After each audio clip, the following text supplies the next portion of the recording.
Good morning students. Last class में हमने active passive के इंट्रोगेटिव सेंटेंसेस के बारे में पढ़ा था। मैंने बताया था कि इंट्रोगेटिव सेंटेंसेस 2 टाइप्स में डिवाइडेड होते हैं, एक जो हेल्पिंग वर्ब से स्टार्ट होते हैं और दूसरे जो WH वर्ड से स्टार्ट होते हैं। हेल्पिंग वर्ब में हम लोगों ने do, does, did, is, am, are, was, were, has, have, had यहाँ तक देख लिया था। एक सेक्शन उसका रह गया था, वो था मॉडल्स का। तो आज हम वहीं से स्टार्ट करते हैं ताकि आपके concept point two point day by day clear होते जाएं। तो सबसे पहले हम उसी को ले लेते हैं, एग्जाम्पल के थ्रू ही मैं समझा देती हूँ। स्ट्रक्चर आप लोगों को ध्यान है।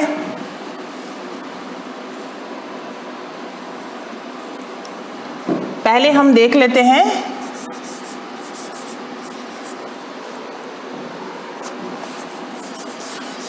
will she write a book? Yes, कुछ चीज़ें मैंने पहले ही क्लियर कर दी थी कि सबसे पहले जो एक्टिव पैसिव में चेंज होते हैं वो टेंस के अकॉर्डिंग चेंज होते हैं। उसके बाद जो चेंज होता है वो इंट्रोगेटिव सेंटेंसेस के थ्रू चेंज होता है, जिसमें हमने हेल्पिंग वर्ब के थ्रू पढ़ना स्टार्ट किया था।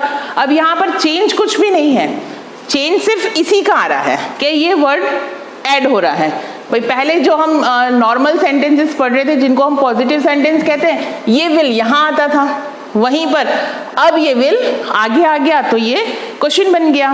तो अब जो इसमें चेंजेस होंगे वो टेंस के अकॉर्डिंग ही होंगे और टेंस के रूल्स में प्रॉपरली अच्छे से आपको समझा चुकी हूँ।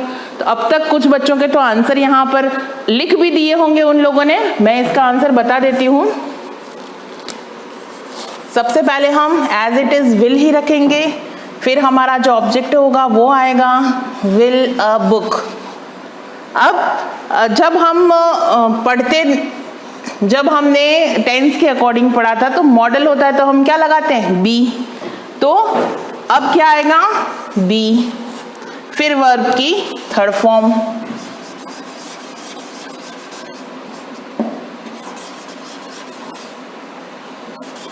शी का बन जाएगा हर। क्लियर? इसके कुछ एग्जाम्पल हम और देख लेते हैं। ये फर्स्ट एग्जाम्पल था। सेकेंड एग्जाम्पल देखिए, यस स्टूडेंट्स, एक चीज और देखने जैसी है, या सुन लीजिए, समझ लीजिए कि हमारे पास कंटिन्यू ये कॉल्स आ रहे हैं कि जो ब्लैक बोर्ड पे लिख रहे हैं वो दिखाई नहीं दे रहा है या कुछ और प्रॉब्लम्स आ रही है। तो जो भी चीजें हम यहाँ पर ब्लैक बोर्ड पे लिख रहे हैं वो ओरली बोल भी रहे हैं। अभी मैंने सेंटेंस बोलते बोलते ही लिखा है, तो आप अपने साथ अगर रजिस्टर और पेन लेके बैठे हैं तो वो चीज़ आप भी कर सकते हैं कि हमारे बोलते ही आप सेंटेंस लिख लें। और अगर आपको यहाँ पर क्लियर दिखाई दे रहा है तो भी कोई प्रॉब्लम नहीं है, इट्स गुड। लेकिन अगर कुछ कंडीशंस में नहीं दिखता है तो आप उस चीज़ को इशू ना करें। यस, नेक्स्ट है मे आई सी इट। क्या क्वेश्चन है, may I see it, may it be seen by me. अब तक तो आप लोगों को ये पूरा क्लियर हो चुका होगा। हम लास्ट एक एग्जाम्पल और देख लेते हैं ताकि ये हमारा यहीं पे फिनिश हो जाए और हम WH वर्ड वाला स्टार्ट करें। कुड शी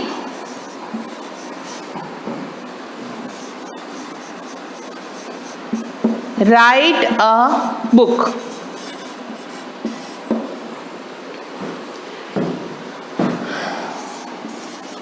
आंसर क्या बनेगा, कुड अ बुक बी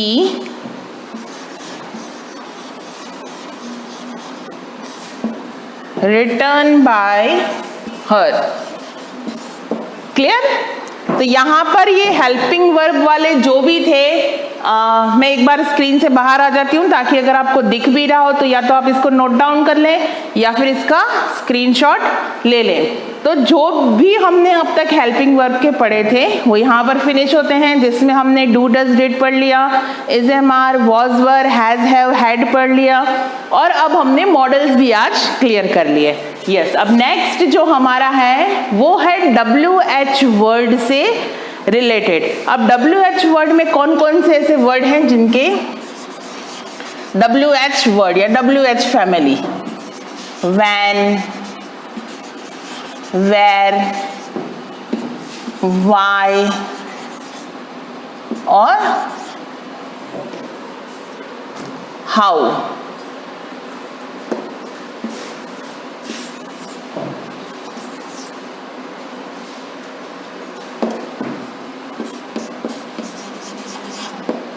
ठीक है, अब इनको बनाने का प्रोसेस भी सेम ही है। जैसे हमने इज एम आर को एज इट इज लिया था, वैसे जैसे हमने मॉडल्स का, हम इज एम आर को भी नहीं लेते, मॉडल्स को ले लेते हैं। मॉडल्स को जैसे हमने एज इट इज लिया था वैसे ही WH word as it is आ जाएगा। उसके बाद उसका हेल्पिंग वर्ब लगेगा, फिर जो हम ऑब्जेक्ट को सब्जेक्ट बना रहे हैं वो आ जाएगा, फिर वर्ब की थर्ड फॉर्म ऐड हो जाएगी। अब इसमें जैसे जैसे टेंस के अकॉर्डिंग जो जो चीज़ें दी होती हैं वो चीज़ें उसमें जाएंगी। तो अब मैं एक बार स्ट्रक्चर बता देती हूँ कि एक्टिव का स्ट्रक्चर, ये एक्टिव है, एक्टिव का स्ट्रक्चर होगा WH words plus helping verb plus subject plus verb and then question mark. वहीं पर जब पैसिव का बनेगा तो पैसिव का क्या बनेगा,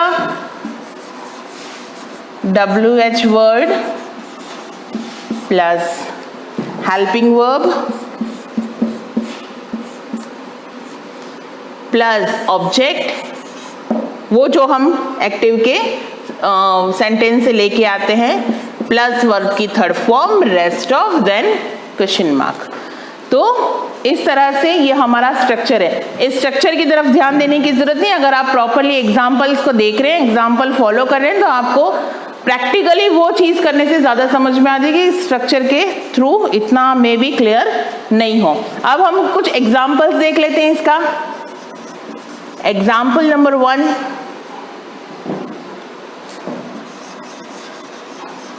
when does he help me? Clear? अब क्या लिख रखा है यहाँ, डज। ये सारा जो रेस्ट ऑफ, इसको अगर हम इस पार्ट को हम निकाल देते हैं तो जो रेस्ट ऑफ सेंटेंस है ना वो टेंस के अकॉर्डिंग ही चेंज हो रहा है, राइट। अब यहाँ क्या दिया हमें, डज। डज मतलब कि जब हम पैसिव में चेंज करते हैं तो इज एम आर और इज एम आर यूज होगा, डिड होता तो वॉज वर यूज होता। तो वैन की जगह पर तो हम सबसे पहले वैन ही लगा देंगे, ठीक है। वैन, अब हमारा जो ऑब्जेक्ट आगे आने वाला है वो क्या है, मी। तो when am I helped by him। Clear? क्या लिखा है आप स्क्रीन पे देख सकते हैं, when am I helped by him। अब उसी तरह से हम एक और एग्जाम्पल देख लेते हैं।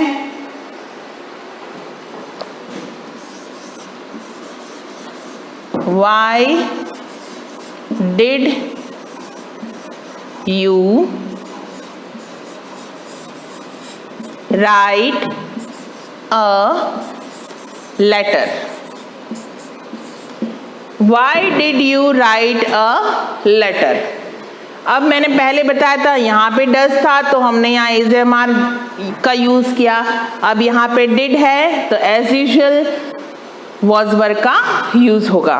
तो क्या होगा, why was a letter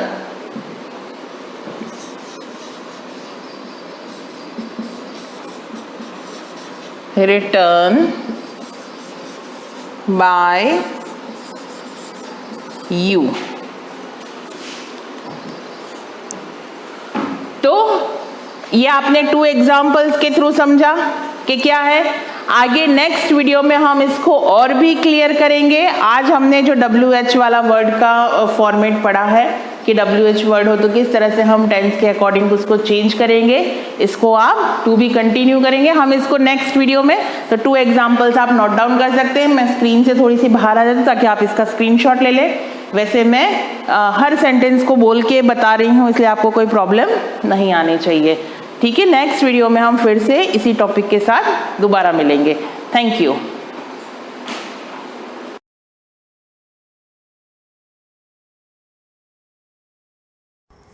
good morning students, welcome to the class again.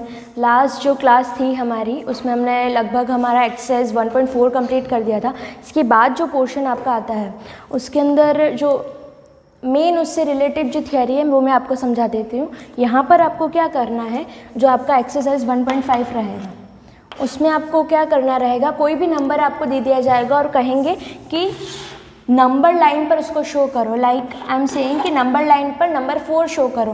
तो आप जानते हो कोई भी नंबर स्केल है, अगर हम स्केल की भी बात करते हैं तो 1 सेंटीमीटर का गैप रहता है। तो यहाँ नंबर सिस्टम में हम 1 सेंटीमीटर तो काउंट नहीं करें, बट एटलीस्ट 1 यूनिट तो हमेशा कहते हैं कि 1 यूनिट के बाद 1 आएगा, देन 2, 3, 4 कोई भी नंबर इधर नेगेटिव में चलता है, -1, -2, -3 इस तरीके से। अब जैसे फर्स्ट जो चीज़ है, आपके जितने भी इर्रेशनल नंबर हैं, इर्रेशनल नंबर जो पहला हमारे दिमाग में आता है जो कि परफेक्ट स्क्वायर नहीं है, the numbers which are not perfect square, उनका रूट जब भी कहा जाता है लाइक √3, √7, √23, ये सारे नंबर्स जो है वो परफेक्ट स्क्वायर नहीं। इनको अगर आपको नंबर लाइन पर शो करना होगा, प्रेजेंट करना होगा, तो हम किस तरीके से करेंगे वो चीज़ हम यहाँ देखेंगे। Firstly representation of irrational number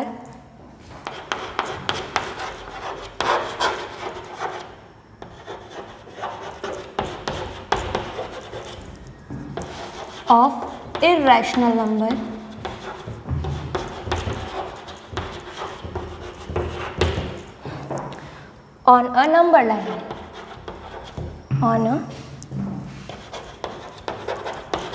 number line। किसी भी नंबर लाइन पर हम इसको किस तरीके से शो करेंगे। जैसे पहला नंबर मैंने कोई रैंडम से ले लिया, कोई भी नंबर आपको कह दिया, जैसे फर्स्ट मैं ले रही हूँ यहाँ पर √2, ये नंबर आपको नंबर लाइन पर शो करना है। आप कैसे करेंगे, एक तरीका तो ये कि रैंडमली अप्रॉक्सीमेटली इसका आंसर हमने ले आया और स्क्वायर रूट निकालना हम जानते हैं, इसका 1.414 समथिंग कुछ आंसर आया और उसको हमने नंबर लाइन पर शो कर दिया कि 1 के बाद इतनी डिस्टेंस पर हमारे हिसाब में हमने बता दिया कि √2 यहाँ एग्जिस्ट करना चाहिए, 1 और 2 के बीच में होना चाहिए। बट एग्जैक्ट अगर हमको आंसर निकालना है तो वो कैसे निकालेंगे। अब √2 की बात करें, अब मुझे बताइए राइट एंगल ट्राइंगल सबने देखा है, एक ऐसा ट्राइंगल जिसके अंदर एक जो एंगल है वो 90 डिग्री का हो, बाकी कोई कितने का भी हो डजेंट मैटर, एक जो एंगल है वो 90 का होना चाहिए। ठीक है जी। अब √2 हमको चाहिए, √2 कब बनता है। अब इसमें हम जानते हैं एक थ्योरम होती है आपकी, पाइथागोरस थ्योरम जो होती है, वो क्या कहती है कि जो सबसे बड़ी जो साइड होती है इसकी होती है, उसको हम कहते हैं हाइपोटेनियस, जो सबसे बड़ी होती है। ये जो होता है दोनों में से एक बेस होता है और एक परपेंडिकुलर होता है। आप चाहे तो इसको बेस कहो चाहे तो इसको बेस कहो, बात एक ही है, क्योंकि whenever we talk about a right angle triangle, तो जब मैं इसको ऐसे देखती हूँ तो this is the base, this is the जो मेरा थंब है दैट इज द परपेंडिकुलर। अब अगर मैं इसको इस तरीके से लिख लेती हूँ तो अब क्या बन जाता है, इसको ऐसा उल्टा कर दिया तो ये परपेंडिकुलर बन जाएगा और ये बेस हो जाएगा, तो दोनों में से कुछ भी चलेगा। तो ये थ्योरम हमको क्या कहती है कि हाइपोटेनियस का जो स्क्वायर है वो होता है equal perpendicular square plus base square, या फिर कर्ण स्क्वायर बराबर आधार स्क्वायर प्लस लंब स्क्वायर, यही चीज़ होती है। अब यहाँ पर देखेंगे, अब हाइपोटेनियस का स्क्वायर तो स्क्वायर रूट ऑफ 2 है, ये लिखा hypotenuse square is equal to perpendicular square plus base square. हम चाहे तो इसको ऐसा लिख सकते हैं, हाइपोटेनियस का स्क्वायर हटेगा तो क्या टर्म आएगी, ये स्क्वायर हटा तो पूरे पर अंडर रूट आ जाएगा, तो under root of perpendicular square plus base square, यही चीज़ होती है। अगर मैं कहूँ कि स्क्वायर रूट ऑफ 2, डायरेक्टली तो हम नंबर लाइन पर शो नहीं कर सकते। जैसे मान लेते हैं this is our number line, this is our 0 point, हम जानते हैं 1 और 2 के बीच में कहीं पर, यहाँ पर कहीं स्क्वायर रूट ऑफ 2 होना चाहिए, लेकिन हमको एग्जैक्टली नहीं पता, तो वैल्यू तो पता होनी चाहिए। अब ड्रॉ कैसे करेंगे, तो इसके लिए हम कोशिश करेंगे कि ये स्क्वायर रूट 2 को हम हाइपोटेनियस की जगह पर ला सकें, कि ऐसा क्या करें हम कि हमारा हाइपोटेनियस का जो लेंथ है वो स्क्वायर रूट ऑफ 2 हो। तो उसके लिए बेस और परपेंडिकुलर का लेंथ क्या होना चाहिए हमारे अकॉर्डिंग, अगर हम रफली बात करें स्क्वायर रूट ऑफ 2 कब वो पॉसिबल है, जब बेस का स्क्वायर प्लस परपेंडिकुलर का square that is equal to उसका जो स्क्वायर रूट करे दैट इज 2। तो यानी परपेंडिकुलर का स्क्वायर प्लस बेस का स्क्वायर जब सम करें तो हमारे पास 2 आए। तो ये कब पॉसिबल है, 2 को चेक करो, कौन से दो नंबर से जिनका सम करने पर 2 आता है, 1 and 1। तो हमारा बेस और परपेंडिकुलर दोनों का लेंथ अगर 1 होगा, 1 कुड भी 1 सेंटीमीटर, 1 मीटर, 1 किलोमीटर, 1 यूनिट कोई भी चलेगी होगी, तो हमारा हाइपोटेनियस 2 आ जाएगा, स्क्वायर रूट ऑफ 2 आ जाएगा। तो 1 का स्क्वायर प्लस 1 का square that means base and hypotenuse should be 1। तो यहाँ से क्लियर हो गया। तो यहाँ से हम डायरेक्टली कह सकते हैं, ये चीज़ मैं आपको समझाने के लिए बता रही हूँ, बाकी इसकी कोई नीड नहीं है। तो इसका मतलब हमको एक ऐसा राइट एंगल ट्राइंगल चाहिए जिसका बेस जो है वो 1 है और परपेंडिकुलर 1 है, और जब हम इसको ड्रॉ करेंगे 1 सेंटीमीटर का बेस, 1 सेंटीमीटर का परपेंडिकुलर, देन जब हम इनको मिलाएंगे, जैसे मान लेते हैं ट्राइंगल ABC है, तब हम A और C को जब मिलाएंगे तो ये लाइन की लेंथ कितनी होगी, स्क्वायर रूट ऑफ 2। तो ये तो पता चल गया कि अगर 1 सेंटीमीटर का बेस ड्रॉ किया, 1 सेंटीमीटर का परपेंडिकुलर, देन जब हमको मिलाएंगे तो हाइपोटेनियस रूट 2 का बनेगा। यहाँ तक क्लियर। अब इसी चीज़ को हम नंबर लाइन पर ड्रॉ करेंगे।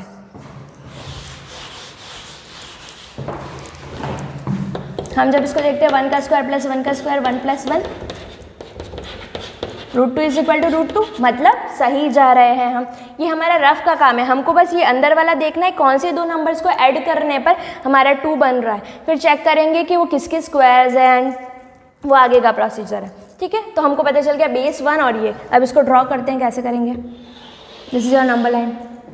ओके, नंबर लाइन में सबसे पहले 0 पॉइंट लिया, जो भी हमारा रहेगा वो 0 पॉइंट, इनिशियल इस साइड नेगेटिव इस साइड पॉजिटिव। अब अपने को क्या चाहिए, हमको एक ऐसा ट्राइंगल चाहिए जिसका बेस जो है वो 1 सेंटीमीटर, 1 सेंटीमीटर भी नहीं 1 यूनिट कह देते हैं, it could be centimetre, metre भी हो सकता है और किलोमीटर भी हो सकता है। तो 1 यूनिट हमने यहाँ ड्रॉ किया, तो आपकी स्केल आप यूज़ कर सकते हो, 1 यूनिट आपका कोई भी हो सकता है। 1 यूनिट 1 सेंटीमीटर ले लिया, जैसे हमने ये डिस्टेंस 1 सेंटीमीटर, तो ये हो गया आपका 1 यूनिट।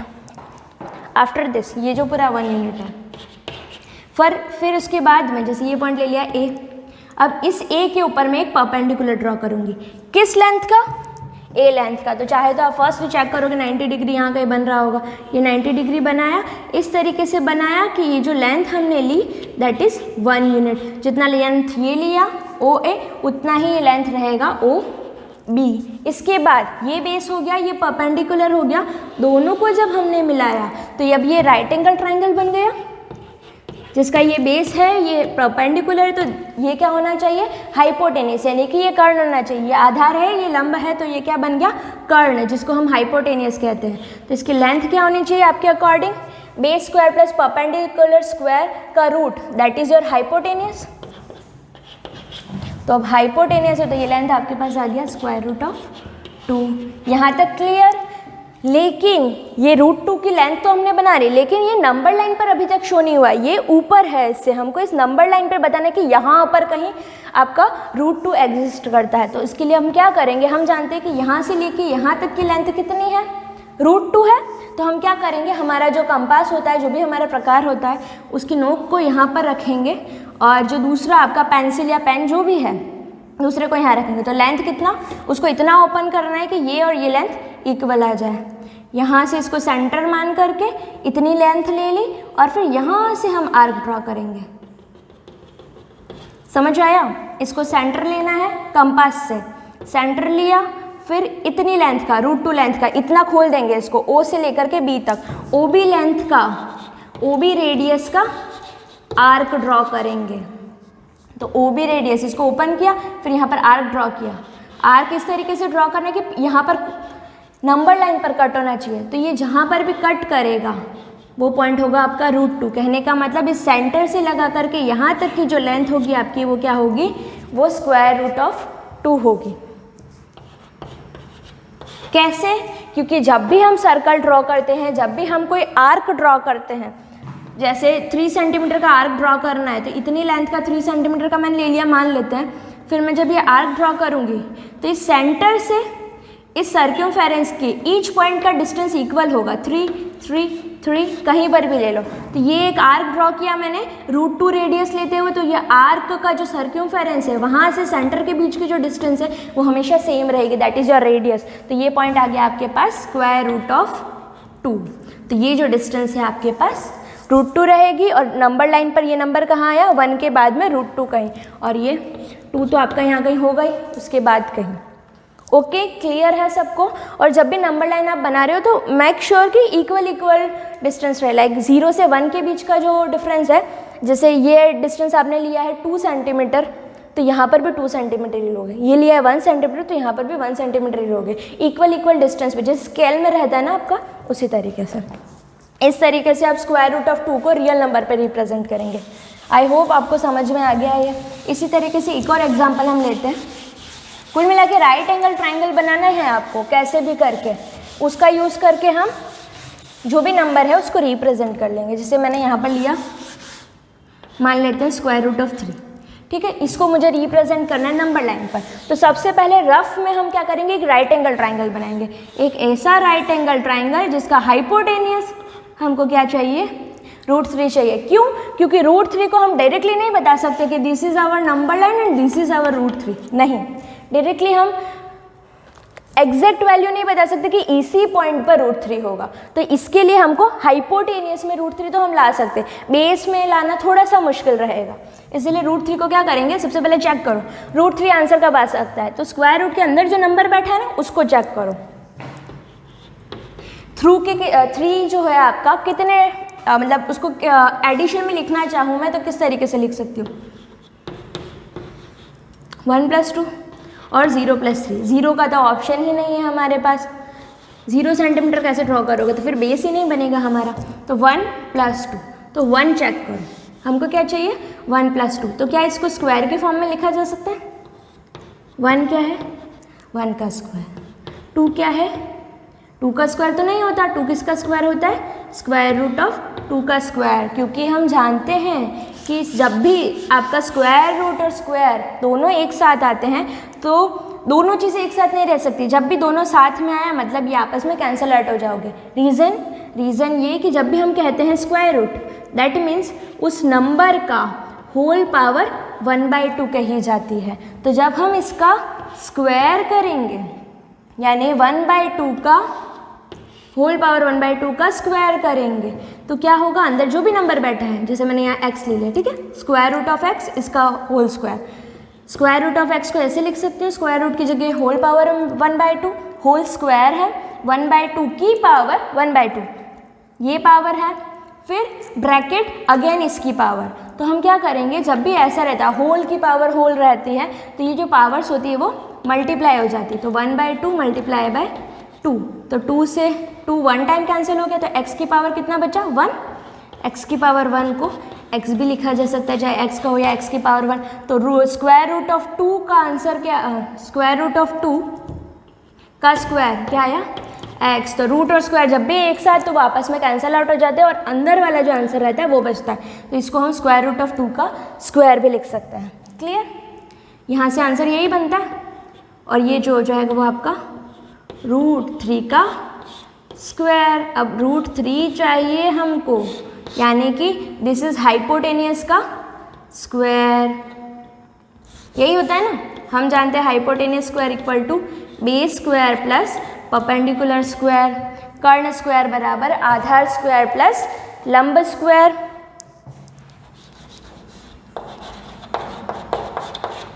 स्क्वायर बराबर आधार स्क्वायर प्लस लंब स्क्वायर। तो एक ऐसा राइट एंगल ट्राइंगल जिसके अंदर बेस तो हो हमारा, आधार तो हो एक, और परपेंडिकुलर तो हो √2। यहाँ पर सेंटीमीटर और मीटर कुछ नहीं कहेंगे, अगर कहना ही है तो हम यूनिट कह देंगे, 1 यूनिट एंड √2 यूनिट। जब बेस 1 होगा, परपेंडिकुलर √2 होगा, तब जा कर के, या फिर रिवर्स भी पॉसिबल है, ऐसे ज़रूरी नहीं कि वो √2 ये है 1 ये है, तब उस कंडीशन में जो भी हाइपोटेनस आपका बनेगा दैट वुड बी √3। तो अब यहाँ पर जो हमने लिया है इसको हम परपेंडिकुलर ले लेते हैं, क्यों नहीं, सही है, बेस का स्क्वायर प्लस परपेंडिकुलर का square.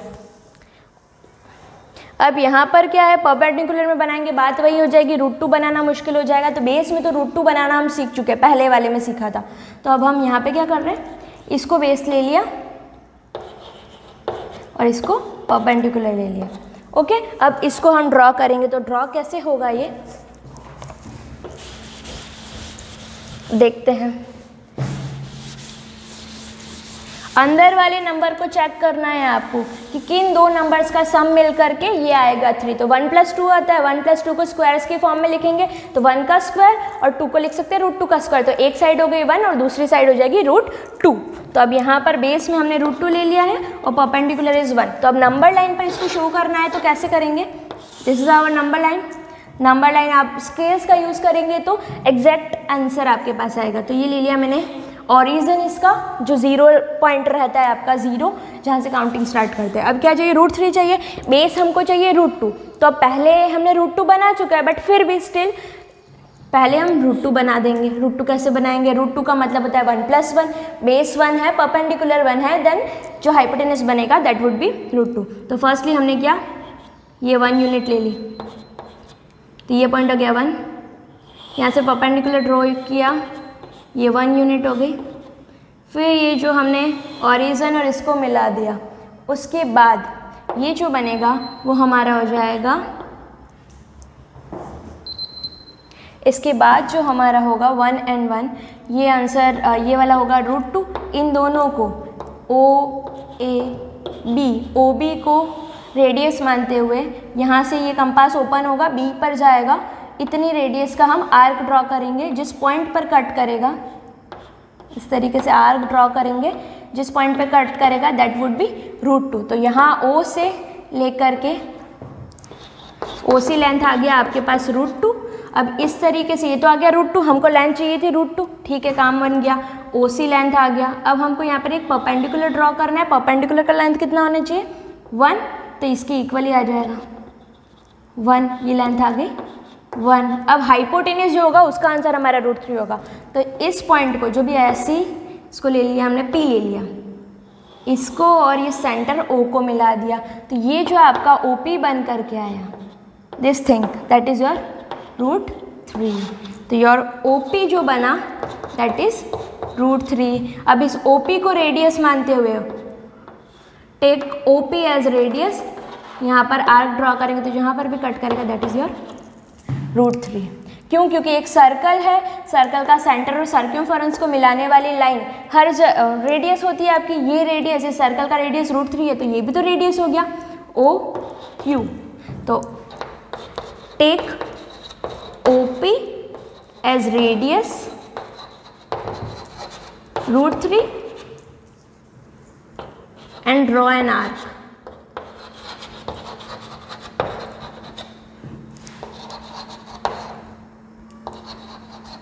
Which cut at point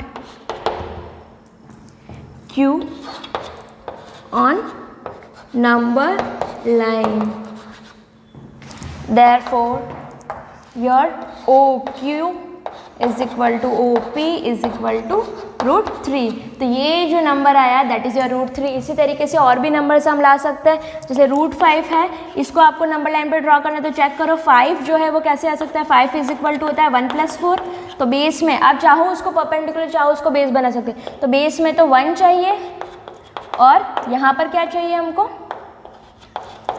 2 का स्क्वायर। तो बेस में 1 चाहिए, बेस का square plus perpendicular square, perpendicular 1, base is 1, perpendicular is 2, reverse भी पॉसिबल है, तो आपका हाइपोटेनियस हो जाएगा √5, क्योंकि ये √5 का स्क्वायर होता है, हाइपोटेनियस स्क्वायर। ओके, तो इसी तरीके से तो आपको एक ऐसा राइट एंगल ट्रायंगल ड्रॉ करना पड़ेगा जिसमें बेस 1 है, बेस 1 परपेंडिकुलर 2, दोनों को मिलाओगे ओरिजिन से, हाइपोटेनियस √5, उसको रेडियस लेते हुए हाइपोटेनियस को आर्क ड्रॉ करेंगे नंबर लाइन पर जहाँ भी कट कर रहा है, दैट इज़ योर, वो जो लेंथ आएगी ओ से लगा करके वहाँ तक की, या फिर जो पॉइंट जिस पर कट कर रहा है, दैट इज़ द √5। इसी तरीके से जितने भी इरेशनल नंबर्स हैं उन सबको हम ट्राई करेंगे इसी मेथड से, लाइक √7, √13 जो भी अवेलेबल है। आज इतना ही, बाकी जो है आप बाकी के जो क्वेश्चंस है वो आपको ही प्रैक्टिस करने रहेंगे।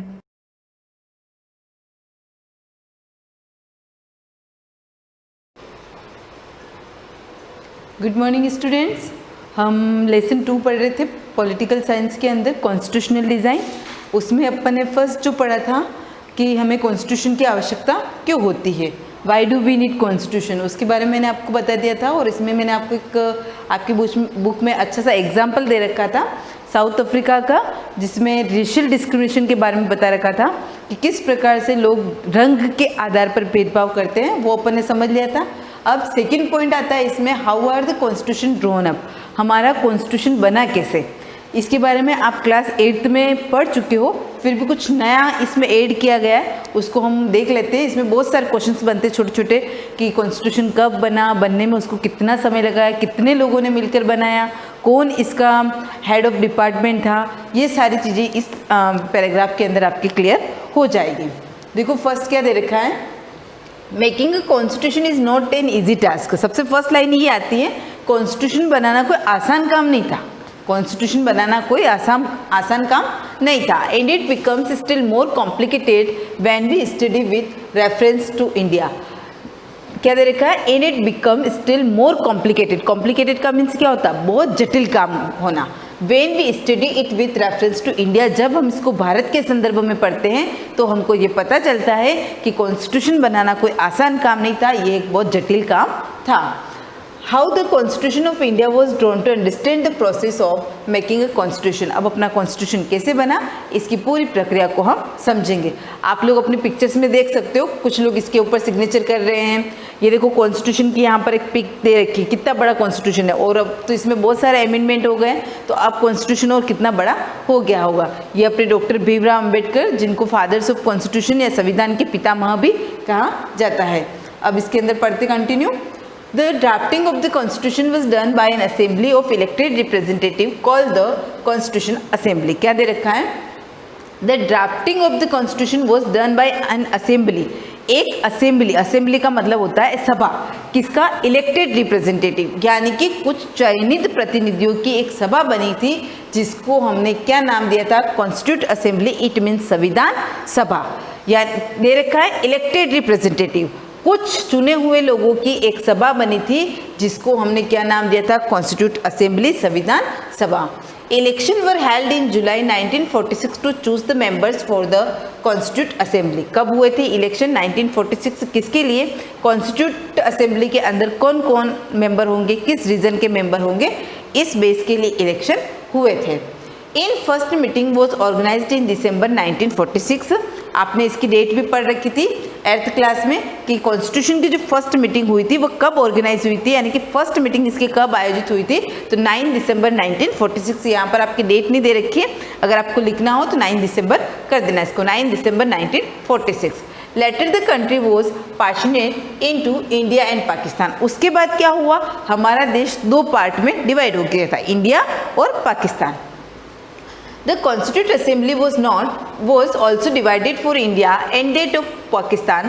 The Constituent Assembly that wrote the Indian Constitution had 299 members. अब हमारे संविधान को कितने लोगों ने मिलकर लिखा था, 299 members. The Assembly adopted the India Constitution of 26 November 1949, but it was enforced on 26 January 1950. To remember this day, we celebrate 26 January as Republic Day every year. देखो क्या दे रखा है, The Assembly adopted the India Constitution on 26 November. हमारे संविधान को स्वीकार तो कब कर दिया गया था, 26 नवंबर 1949। मैंने आप लोग को पहले भी बताया था, अभी फिर बता रही हूँ, 26 नवंबर को संविधान बन गया था, इसीलिए अब हर साल 26 नवंबर को कॉन्स्टिट्यूशन डे सेलिब्रेट किया जाता है। और ये कब से स्टार्ट हुआ था? 2015 से। बट इट वॉज एनफोर्स, लेकिन इसको अप्लाई कब किया गया, यानी कि लागू कब किया गया, इम्प्लीमेंट कब किया गया? तो 26 जनवरी 1950 डे, जिसको हम रिपब्लिक डे के रूप में सेलिब्रेट करते हैं। दे रखा है to remember this day we celebrate 26 January as a republic day every year. हम हर साल 26 जनवरी को रिपब्लिक डे यानी कि गणतंत्र दिवस के रूप में इसको मनाते हैं। 15 अगस्त क्यों सेलिब्रेट करते हैं? क्योंकि उस दिन हमारा देश क्या हुआ था? आज़ाद हुआ था। अंग्रेजों से हम लोग आज़ाद हो गए थे, स्वतंत्र हो गए थे, इसलिए 15 अगस्त को सेलिब्रेट किया जाता है। और 26 जनवरी को क्यों सेलिब्रेट किया जाता है? क्योंकि इस दिन हमारा कॉन्स्टिट्यूशन को हमने क्या दिया था? इम्प्लीमेंट कर दिया था, लागू कर दिया था, इसलिए 26 जनवरी को सेलिब्रेट किया जाता है। The assembly had a fair geographical share of members from all the region of the country. अब देखो क्या दे रखा है, अब यहाँ पर 299 जो मेंबर थे वो पर्टिकुलर किसी एक रीजन से बिलोंग नहीं करते थे, अलग अलग रीजन्स थे, यानी कि सबको समान प्रतिनिधित्व दिया गया था और अलग अलग तरह के उसमें मेंबर्स बैठे थे। The Indian national Congress which lead the Indian freedom struggle. जब आपने फर्स्ट पहले हिस्ट्री में पढ़ा हो तो उसमें अपने आया था 1885 में कांग्रेस जो पार्टी है उसकी स्थापना हो गई थी, यानी कि फर्स्ट पार्टी कौन से काम करती थी? अपने यहाँ पर कांग्रेस काम करती थी। तो यहाँ पर भी ये दे रखा है कि जब इंडियन का अपने भारत का जो फ्रीडम स्ट्रगल हुआ था उसमें सबसे फर्स्ट जो पार्टी थी वो कौन सी पार्टी थी? National Congress party. तो यहाँ पर सबसे ज़्यादा अब इम्पोर्टेंस भी किसकी रही? उसकी, यानी कि उसने सबसे ज़्यादा काम किया था। Was a dominant presence in the assembly, यानी कि उसकी एक बहुत ज़्यादा उस समय असेंबली में, सभा में बहुत ज़्यादा इम्पोर्टेंस थी। However, the constitution was continuously agreed upon. अब धीरे धीरे सब लोग उसके ऊपर सहमत होने लगे। And the assembly itself included various political groups and opinion. अब असेंबली में क्या हुआ? धीरे धीरे इंक्लूड का मतलब शामिल होना। वेरियस पॉलिटिकल ग्रुप्स, अलग अलग राजनीतिक जो ग्रुप्स थे, ओपिनियंस यानी कि उनकी राय ली जाने लगी। तो अब ऐसे में क्या हुआ? आप लोगों ने क्लास 6 में एक लेसन पढ़ा था, डाइवर्सिटी का मतलब क्या था? डिफरेंसेस, यानी कि अब हमारे देश में प्रॉब्लम क्या थी? अलग अलग जाति के, अलग अलग रंग के, अलग अलग धर्म के, अलग अलग कास्ट के लोग रहते थे। तो पर्टिकुलर हम लोग क्या करते, और हम लोगों की आदत भी है, हम भारतीयों की एक आदत है, मतलब कि कोई अगर अच्छा काम कर रहा हो तो उसके बीच में हम टांग अड़ाने का काम करते हैं, नहीं इसने ये किया, तो मतलब कि कुछ न कुछ कमी निकालने का काम हम लोग करते हैं। तो उस समय भी ऐसी प्रॉब्लम थी, लेकिन यहाँ पर इसको हमको समझाने के लिए यहाँ पर क्या दे रखा है? The assembly had many members from different language. क्या दे रखा है? अलग अलग लैंग्वेज के, अलग अलग कास्ट के, अलग अलग क्लासेस का मीन्स यहाँ पर वर्ग, अलग अलग धर्म के, एंड ऑक्यूपेशन। अब जब सभी लोग अलग अलग थे तो उनकी राय कैसे मिल सकती थी? तो यहाँ पर अब ये प्रॉब्लम आ गई थी। तो वहाँ पर जो कॉन्स्टिट्यूट असेंबली थी, जो अपनी संविधान सभा थी, उन लोगों ने क्या किया था कि जो इलेक्शन में जो रिप्रेजेंटेटिव बैठ रहे हैं वो किस बेस पर बैठाए जाए? यूनिवर्सल एडल्ट फ्रेंचाइज, सार्वभौमिक वयस्क मताधिकार। Its composition would not have been much different. अगर उस समय उन्होंने अलग अलग क्षेत्र से लिए थे, लेकिन उस समय ये पॉलिसी नहीं चलती थी। अगर ये पॉलिसी ली होती यूनिवर्सल एडल्ट फ्रेंचाइज की, तो हमारे जो संविधान सभा का जो कंपोजिशन हुआ है, जो रचना हुई है, वो हो सकता है कि कुछ और अलग होती, अलग डिफरेंट होती, जो हमको अभी देखने को मिलती है। लेकिन ऐसा कब होता? जब हम इस फॉर्मूले को अपनाते, यूनिवर्सल एडल्ट फ्रेंचाइज वाले फॉर्मूले को अपनाते। ये आपने कॉन्स्टिट्यूशन के जो फीचर्स मैंने बताए थे उसमें भी मैंने बताया था, यूनिवर्सल एडल्ट फ्रेंचाइज यानी कि जो पर्सन 18 ईयर्स की एज हो जाती है उनको वोट देने का राइट्स मिल जाता है। एट लास्ट, अब यहाँ पर क्या हो गया? लास्ट हो गया। The way in which the Constituent Assembly worked gave a spiritual dimension to the Constitution. जब पूरा काम खत्म हो गया तो हमारे कॉन्स्टिट्यूशन का जो वर्क हुआ था, जो कार्य हुआ था, एक उसको आध्यात्मिक आयाम दिया गया। स्पिरिचुअल का मतलब क्या होता है? अध्यात्म, डायमेंशन, एक आयाम, एक आध्यात्मिक आयाम दिया गया। लेकिन क्या हो गया? उसको बहुत पवित्र माना जाने लगा कि जो भी अब सबसे अपने देश में सबसे सर्वश्रेष्ठ जो माना जाएगा वो क्या माना जाएगा? अपना संविधान माना जाएगा। The constitute assembly worked in a systematic, open and harmonious way. अब हमारी जो संविधान सभा थी वो किस प्रकार से काम कर रही थी? सिस्टमेटिक, व्यवस्थित, खुली और सामंजस्यपूर्ण रूप तरीके से काम कर रहे थे। First several basic principle were decided and agreed upon, यानी कि कुछ पहले सामान्य सिद्धांत डिसाइड किए गए और उनके ऊपर सहमति ली गई। आफ्टर दैट उसके बाद draft constitution was prepared by a drafting committee headed by doctor B.R. Ambedkar. Underline कर देना यहाँ पर क्या दे रखा है, आफ्टर डेट उसके बाद कॉन्स्टिट्यूशन को प्रिपेयर किया गया था ड्राफ्टिंग कमेटी। ड्राफ्टिंग कमेटी का मतलब होता है प्रारूप सभा, प्रारूप समिति, जिसके हेड कौन थे, डॉक्टर B.R. अम्बेडकर, और इनको फादर्स ऑफ कॉन्स्टिट्यूशन, संविधान के पितामह भी कहा जाता है। Several rounds of through discussion took place on the draft constitution close by close and more than 2000 amendment were considered. क्या दे रखा है, सेवरल राउंड, बहुत सारे राउंड चले थे। थ्रू डिस्कशन, हर क्लोज के ऊपर, हर बात के ऊपर, हर वर्ड के ऊपर डिस्कशन पे डिस्कशन होते गए थे। मोर देन 2000 अमेंडमेंट, अमेंडमेंट का मतलब क्या होता है, संशोधन करना। 2000 से भी ज़्यादा संशोधन किए गए थे। द मेंबर्स प्लान, उसके बाद जितने भी मेंबर्स थे उन्होंने योजना बनाई। पॉन्डेड का मतलब होता है अपने अपने विचार रखना, और डेलिब्रेट का मतलब ये होता है विचार विमर्श करना। फॉर मोर देन 3 years, यानी कि संविधान को बनने में कितना समय लगा था, 4 more than 3 years दे रखा है, पर अपने जो समय दे रखा है वो कितना है, 2 years 11 month 18 days। लिख देना इसको, पहले भी वैसे आप लोग को लर्न होगा। 2 years 11 month 18 days, यानी कि 3 years के आसपास इतना समय उनको संविधान बनाने में लगा था। Every document introduce and every word spoken in the assembly were recorded and preserved under the form of constituted assembly debate। देखो क्या दे रखा है, एवरी डॉक्यूमेंट, हर जो भी प्रस्ताव रखा जाता था उससे परिचित करवाया गया था। एवरी वर्ड स्पोकन, क्या क्या वर्ड उन्होंने बोला था, in the assembly were recorded, उसको रिकॉर्ड करना, और प्रिजर्व का मतलब होता है उसको सुरक्षित रखना। Under the title from, title यानी कि उसका क्या टाइटल दिया था, कॉन्स्टिट्यूट असेंबली डिबेट। संविधान सभा का जो वाद हुआ था, जो वार्ता हुई थी, जो बात हुई थी, उस टाइटल के अंदर जितनी भी बात हुई थी उसको रिकॉर्ड किया गया और जिनको भी प्रिजर्व किया गया। वेन उसके बाद कब printed this debates are 12 heavy volume, और उनको कब इन डिबेट्स को 12 हैवी वॉल्यूम में प्रिंटेड किया गया। This debate provide the reason behind every provision of the constitution. इन डिबेट के अंदर क्या दे रखा था, साथ ही साथ हर प्रोविज़न, हर प्रावधान जो बना है उसके पीछे क्या रीज़न है, वो सारी चीज़ें भी उसमें दे रखी है। कुल मिला के बात हम कह सकते हैं कि कॉन्स्टिट्यूशन कोई छोटी चीज़ नहीं है, बहुत बड़ा ग्रंथ कह सकते हैं इसको, और उसके अंदर हर एक पॉइंट को जो भी उस समय बात हुई थी उसको लिखा गया है, उसके बारे में विस्तृत चर्चा कर रखी है। अगर आपने कानून बनाया तो क्यों बनाया, किस बात को ध्यान में रख के बनाया, तो ऐसी सारी चीज़ें उसके अंदर क्लियर कर रखी है।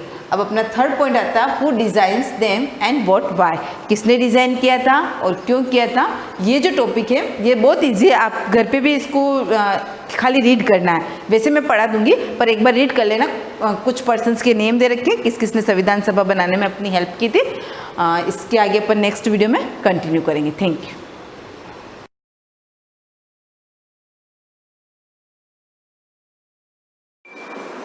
Hello students, good morning. Part 7 continue करेंगे, फंडामेंटल यूनिट ऑफ लाइफ का। लास्ट क्लास में मैंने आपको क्या पढ़ाया था कि हम एक टेम्परेरी स्लाइड कैसे बनाते, परमानेंट नहीं, टेम्परेरी स्लाइड कैसे बनाते वो स्टडी किया था। मैंने बताया था आपको कि ऑनियन बल्ब जो बुक में दे रखी है एक्टिविटी, एक एक्टिविटी को हमने लिया था जिसमें ऑनियन बल्ब के पील को लिया था, एपिडर्मिस सेल को लिया था, उसको मैंने छोड़ा था वहाँ तक कि उसकी इस पील को लेके उसकी एपिडर्मिस सेल को पेट्री डिश में डालेंगे, उसको एक स्लाइड पे लेंगे, कवर स्लिप लगाएंगे, उसके आगे का नेक्स्ट प्रोसीजर हम कंटिन्यू करेंगे। A drop of safranin is now added on the peel. कहाँ तक पड़ा था, स्लाइड पे मटेरियल ले लिया, उसको हमने वाटर में डीप कर दिया। मतलब वाटर में डीप करने की ज़रूरत इसलिए पड़ती है ताकि मटेरियल जो है हमारा वो ड्राई अप ना हो। हमारा जो सेल मटेरियल है, जिसकी अंदर की सेल होगी, वो ड्राई नहीं होनी चाहिए, नहीं तो वो अगर मुड़ गया तो वो हमें मटेरियल क्लियर दिखाई नहीं देगा। माइक्रोस्कोप में स्टडी करनी है, जिसके लिए हम टेम्परेरी स्लाइड का फॉर्मेशन कर रहे हैं, प्रिपरेशन कर रहे हैं। A drop of saffron is now added to on the peel. मतलब ये कि अब जो मटेरियल हमने स्लाइड पे रखा है, पुट किया है, उसके ऊपर आपको सेफ्रेनिन नाम के जो सब्सटेंस होता है, लिक्विड होता है, उसकी आपको एक ड्रॉप डालनी पड़ेगी। सेफ्रेनिन जो कि स्टेनिंग मटेरियल है, स्टेनिंग यानी कलर प्रोवाइड करवाना, यानी जो मटेरियल हम जिसकी स्टडी कर रहे हैं उसको कलर प्रोवाइड करने के लिए हम उसको क्या करते हैं, स्टेनिंग करते हैं। इस मेथड को क्या बोला जाता है, स्टेनिंग, जिसमें उसके ऊपर सेफ्रेनिन की एक ड्रॉप डाली जाती है जिससे वो कलर को ऑब्टेन कर लेता है। This step of imparting colour to the object to the be viewed is called staining. आप यहाँ से अंडरलाइन करो और यही डेफिनेशन हो जाएगी आपकी स्टेनिंग की। मैंने और भी बहुत बार 2-3 बार बता चुकी हूँ कि स्टेनिंग क्यों करते हैं और स्टेनिंग का मीनिंग क्या होता है। नहीं भी समझ में आया हो तो अब आपको प्रॉपर एक डेफिनेशन इस बुक में मिल चुकी है कि स्टेनिंग किसको बोला जाता है। तो imparting colour to the object, हम जिस ऑब्जेक्ट की स्टडी करने जा रहे हैं उसको कलर प्रोवाइड करवाने के लिए जो प्रोसेस काम में लिया जाता है, जो मेथड काम में लिया जाता है, उसको हम बोलते हैं staining. Safranin is red in colour therefore gives red colour to the peel. मतलब ये कि सेफ्रेनिन जो होता है वो बहुत ही कम अमाउंट में उसको डालने की ज़रूरत पड़ती है और एकदम सिंगल सेफ्रेनिन नहीं लेते हैं, उसमें थोड़ा वाटर अमाउंट ऐड करते हैं ताकि वो ज़्यादा डार्क कलर ना दे। अगर ज़्यादा डार्क रेड कलर अगर मटेरियल को मिल जाता है तो वो साइड क्लियरली हमें दिखाई नहीं देती है। तो सेफ्रेनिन की एक ड्रॉप डालनी है जिससे हमारे ऑब्जेक्ट को क्या मिल जाए, कलर मिल जाए। अब आप जब किसी स्लाइड पे रखी हुई सेल को माइक्रोस्कोप में 10x, जैसे कि मैंने कल आपको पढ़ाया था मैग्निफिकेशन, मैग्निफिकेशन क्या चीज़ होती है, power of the microscope. Microscope कितने पावर पे, वो 1000x उसका जो था वो पावर था, 10x क्या था आई पीस था और 100x उसका क्या था, नीचे का नोज पीस में जो रहता है वो वाला था, वो उसकी पावर हो गई। अब उस चीज़ को स्लाइड को स्टेज पे रख के जब माइक्रोस्कोप में स्टडी करते हैं तो कुछ ऐसा स्ट्रक्चर हमको दिखाई देता है। इमेजिन करो एक छोटा सा ऑनियन का बल्ब है, कितना नीडल के साइज़ का। आपको ज़्यादा सेक्शन नहीं कट करना है, आपको सिर्फ नीडल के साइज़ से थोड़ा सा बड़ा, या नीडल का जो आगे का पॉइंट होता है उतना आपको ऑनियन का पील लेना है। उसको स्लाइड में रखोगे तो आपको इतना लार्ज स्ट्रक्चर दिखाई देगा। तो सोचो माइक्रोस्कोप में आप कितना डीपली या कितना जूम करके उस चीज़ को आप स्टडी कर सकते हो।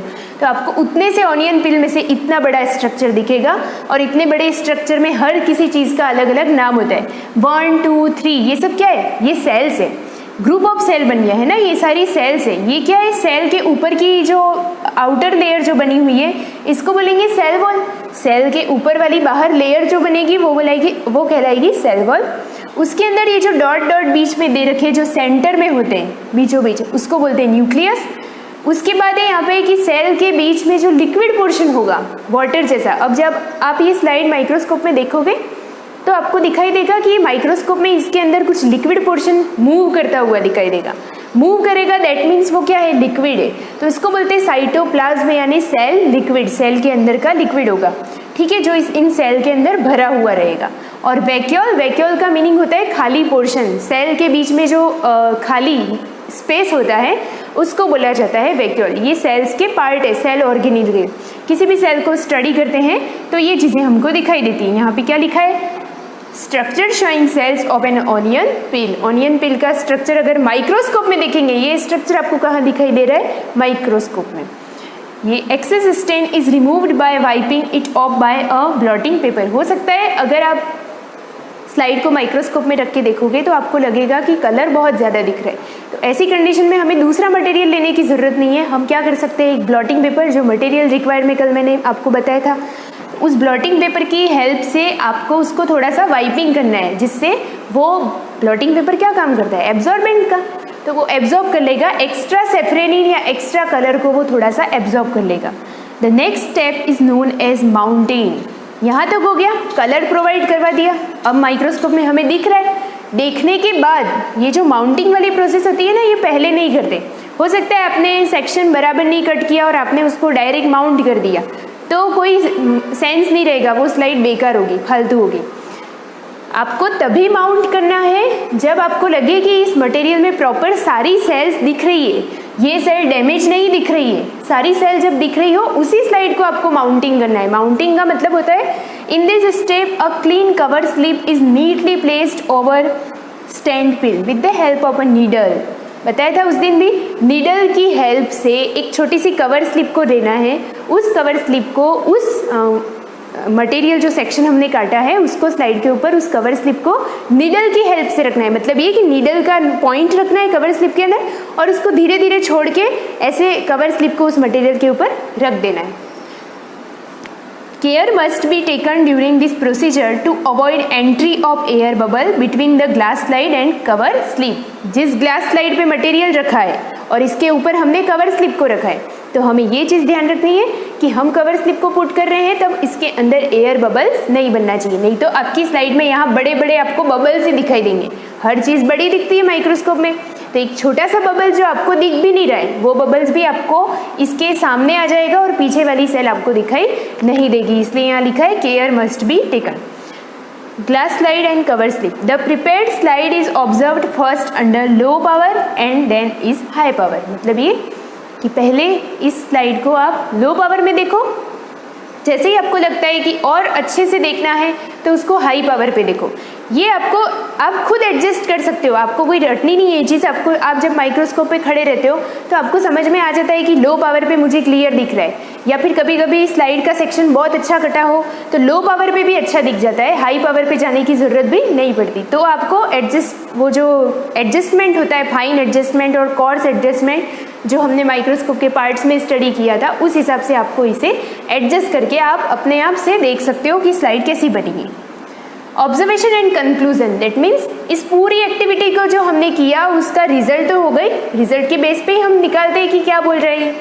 Sales of onion peel of appear as rectangular compartment under low power of microscope. ये क्या दिखा है यहाँ पे, रेक्टेंगुलर कंपार्टमेंट्स। किसके लिए आया है ये वर्ड, इसके लिए। ये सारी सेल्स का शेप कैसा दिख रहा है आपको, रेक्टेंगुलर, इसलिए बोल रहा है कि ये जो कंपार्टमेंट बने वो कैसे बने, रेक्टेंगुलर। दिस कंपार्टमेंट्स और सेल, ये जो कंपार्टमेंट है इनको कंपार्टमेंट नहीं क्या बोलेंगे हम, सेल्स। दिस कंपार्टमेंट और सेल लाए साइड बाय साइड, मतलब ये कि एक सेल के साइड में दूसरी सेल होगी, ऐसा नहीं कि इन दोनों सेल के बीच में स्पेस हो जाएगा। हाँ, अगर स्लाइड में सेक्शन बराबर नहीं कटा है तो हो सकता है यहाँ पे डैमेज की स्थिति हो, लेकिन ऑनियन पिल का जो किसी भी लिविंग ऑर्गेनिज्म का सेल का अरेंजमेंट जो होता है वो अरेंजमेंट एकदम पास पास में होगा, side by side. When viewed under high power of microscope a distinct cell wall can also be seen around each cell. A prominent round structure called nucleus, ये वर्ड आपने पहले सुना होगा। न्यूक्लियस किसको बोलते हैं, centre point of cell. Cell के बीच में जो राउंड पोर्शन होता है दैट्स कॉल्ड न्यूक्लियस। आपको दिखाई दे रहा है डायग्राम में, कहाँ पे दिया हुआ है, ये सारे, ये जो डॉट डॉट्स में पार्ट्स दे रखे हैं वो सब क्या है, ये न्यूक्लियस है, सेल के बीच का point. Nucleus and central vacuole are also clear. ये वैक्यूल जो होगी सेंट्रल खाली जगह वो भी क्लियरली आपको दिखाई देगी। These cells of peel appear similar in structure. From this activity it can be concluded that the cells are the onion bulbs or the size of the peel does not affect the size and structure of the peel's cells। मतलब ये कि यहाँ पे जो आपको दिखाई दे रही है ज़रूरी नहीं कि मतलब ऐसा कुछ नहीं है कि आपने ऑनियन बल्ब बड़ा लिया है तो बड़ी बड़ी सेल दिखाई देगी, नहीं, सेल का अरेंजमेंट हमेशा एक जैसा होता है। अब इसका कंक्लूजन हो गया, ऑब्जर्वेशन हो गया। अब हम क्या लेते हैं, व्हाट आर दिस स्ट्रक्चर। आपने जो ऊपर डायग्राम में देखा वो है क्या चीज़, we have observe that the onion peel cells look similar to each other. देखा हमने सारी सेल्स एक दूसरे से एकदम सिमिलर है। All this cells together form the bulb of onion, सारे मिलकर पूरा क्या बनाते हैं, मतलब ये कह सकते हैं कि हमारी ये जो सेल्स है ये सब आपस में मिलकर टुगेदर फॉर्म क्या बना रही है, ऑनियन बल्ब। ये सारे मिल जाए तो क्या बनेगा, ऑनियन बल्ब। आखिर ये ऑनियन बल्ब से ही तो निकली है। And can be this activity clear show, ये दिख गया आपको, that these cells are basic unit of onion bulb and can be compared with the structural unit of thin slice of cork। आप imagine कर सकते हो कि रॉबर्ट हुक, याद है ना, सबसे पहले पढ़ा था कि रॉबर्ट हुक है जिन्होंने हमारे सेल की डिस्कवरी की थी। उन्होंने बताया कि सेल जैसी कुछ यूनिट होती है जिससे लाइफ का ओरिजिन होता है। तो ये बता रहा है कि आप इमेजिन करो कि जैसा ऑनियन बल्ब की सेल्स का डायग्राम आपको दिखाया जा रहा है वैसा कि वैसा रॉबर्ट हुक ने भी किसी सेल की स्टडी की थी। किस सेल की थी उन्होंने ट्री के बार्क की थी। तो वो जो बार्क की स्टडी उन्होंने की थी वहाँ पर जो सेल मिला उनको, वो सेल भी वो कैसा था, ऑनियन बल्ब के सिमिलर था। This small structure are called fundamental unit of all organism that we see around us. इस पूरे एक्टिविटी से हम ये समझ सकते हैं इजीली कि हमारा जो भी ऑर्गेनिज्म बनता है वो पूरा ऑर्गेनिज्म की जो बेसिक यूनिट होती है वो क्या है, सेल। अब सेल क्या होती है, इस एक्टिविटी से आपको पूरा क्लियर हो गया होगा। इतने 6 आई थिंक ये 7 पार्ट है, तो 6 पार्ट से मैं आपको यही बताती आ रही हूँ कि सेल होता है, सेल होता है। पर इस एक्टिविटी से क्लियर हुआ कि सेल का स्ट्रक्चर कुछ ऐसा होता है। ठीक है, अब ये जो है आगे लेते हैं इसको। रेक्टेंगुलर ये हो गया around us. It is interesting to note that there are single cells also that live on their own can exist independently. मतलब ये कि सेल्स में इतनी कैपेबिलिटी होती है कि वो फ्रीली सर्वाइव कर सके। मतलब ये कि उसके जैसा एक और ऑर्गेनिज्म वो कंटिन्यू बना सके। एक सेल बनती है तो 2 सेल, 4 सेल। ठीक है, इसको आगे की क्लास को मैं कंटिन्यू करूँगी। आप इसके नोट्स बनाओगे, अच्छे से समझोगे और 9th क्लास सीरियसली लोगे ऑनलाइन क्लास को। अगर आपने ये चीज़ सीरियसली नहीं ली, ये टॉपिक बाद में वापस नहीं पढ़ाया जाएगा और आप पीछे रह जाओगे। Thank you.